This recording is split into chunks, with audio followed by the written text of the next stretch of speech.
But it really was my brother that inspired me to do this. So he was in the Army, came back from Iraq in 2006. Your brother what was his role in the Army? He was actually he worked for civil affairs. He was a sergeant first class. So his job was basically to go out into the civilian population, find out what was wrong. Yeah, in Iraq, find out what was wrong. I mean, if we'd actually, killed somebody or hurt somebody, he took care of that. They provide money, they provide medical care.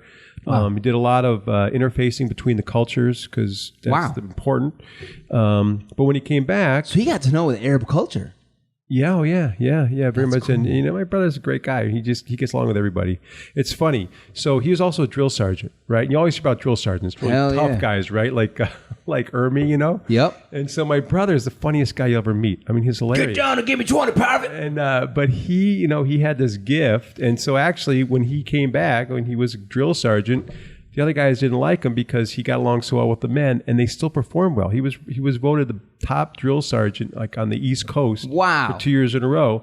But he was funny and he cared about people. So anyways, he was great in that role. So when he came back, though, he'd lost a number of guys from IED blasts. Guys that were close to him. In his platoon. In his platoon, yeah. Guys in his one of his Humvees got blown up. His driver got killed. On these, like basically it's a when they say minefield, that's what they're talking about. Well, it's actually mines, right? It's worse than a minefield because a minefield, there's mines out there. The IEDs are, they're bombs. It could be a huge shell or some bomb, and they plant it someplace you're not going to see it. It could be under a pile of garbage.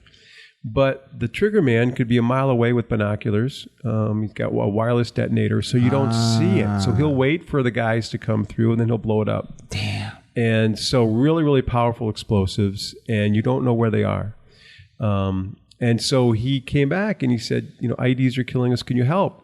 And that's when he came back and asked you that. Yeah, I'm a process re-engineering. I'm his big brother. Right? Yeah. So if you can't help us with the process engineering, at least you can maybe give us a pep talk, big bro. Well, and so that was the thing, right? So I tried to learn as much as I could about IEDs.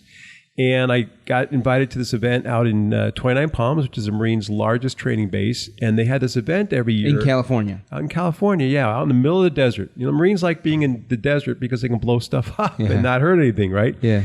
So that's probably why the Muslims love being in the desert too. Blow stuff up. Maybe that's the practice ground. I don't know. So it's pretty bad joke, huh, guys? Yeah, Mojave Desert. So we'll go back to Mojave Desert. And they did. So they wanted, so big guys were there, Honeywell, Boeing, little guys like me, just anyone who possibly could come up with some unique, innovative idea to the problem.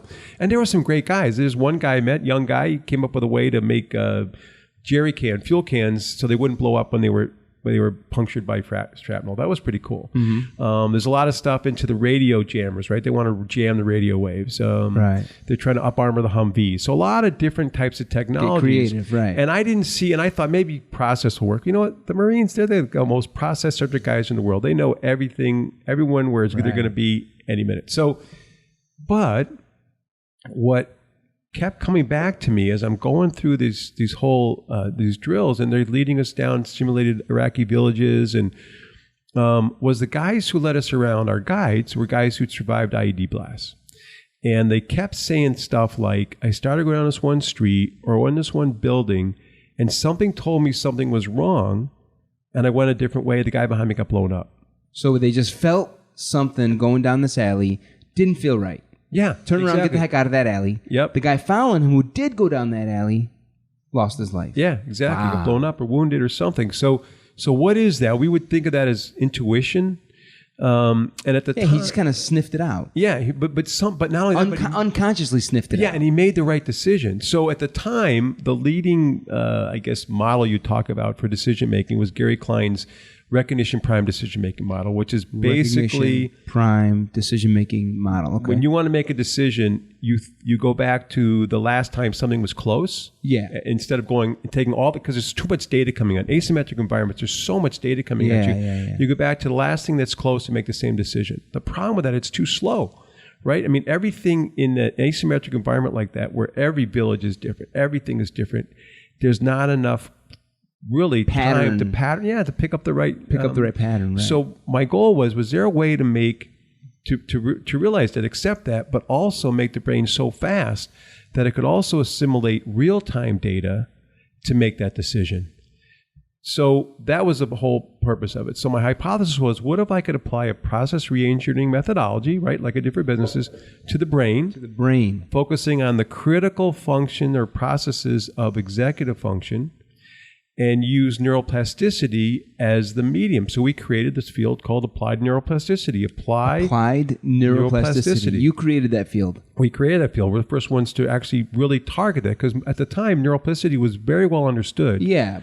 The brain changes based on stimulation. Everything you do, you repeat it, you think about it. Your brain will plastically mold to being a kick-ass Grand Theft Auto video game player. And that's the thing. If you spend all your time playing Grand Theft Auto, it will plastically form to that, right? Change your brain. And so even the things we think about are changing our brain. We can't stop that. It's just happening. And that's how we get into habit changes and so forth. But we wanted to actually apply very specific exercises to the areas of the brain critical to executive function and use that stimulation to change the brain. And then early research out of MIT found that robust stimulation, which basically means using as many parts of the brain as possible to make the brain work hard. Robust stimulation, which we'll talk about a lot more later. Yeah, exactly. And that actually will change the brain almost instantaneously. Instantaneously. And that's what we were looking for. Time is a low amount of time. Change the brain instantly. Marines could potentially instantly change their brain in a way where they're suddenly their critical thinking processes, their executive function now will make a decision based on this new mold in their plastic brain, if you will. They'll make a new decision that will actually prevent them from walking down that alley. Well, yes, and if they sense a danger, making a change, right? Making the right in that change. moment, in that moment. So the guy behind him doesn't get. He has the same process and doesn't get blown up. Right, exactly. Well, that was a hypothesis at first, right? Okay. And fortunately, again, everything kind of lined up. The general of the base, General Doug Stone, was a reservist in the past, so he actually had run companies before. He knew exactly what I was trying to do. Anyone else wouldn't have understood it. So they may not have bought what you're trying to sell. What you're trying to do, say, right? Or experiment with.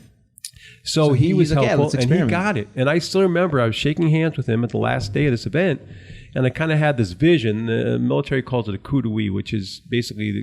Sounds French. It is French from Clausewitz. It's actually... Everything kind of comes together. And I saw all this process work kind of flowing through my brain out into the Marine's brain and making it more efficient. That's kind of this cool thing. And so then we just had to make it happen. So we got the contract. You began collaborating with them, and you started applying it to the Marines. Well, yeah, but we had to develop exercises to do this. Now, wait, you know what? Let's pause there. Okay, sure. At the exercises, because I want to save the rest for the second half. Sure. And we'll find out how powerful the results were, and were Marines able to save themselves more frequently than prior using your work. Yeah. Spoiler alert, a lot more Marines lived because of your work, right? Yeah, well, that's what we hope. Yeah, we'll get into that.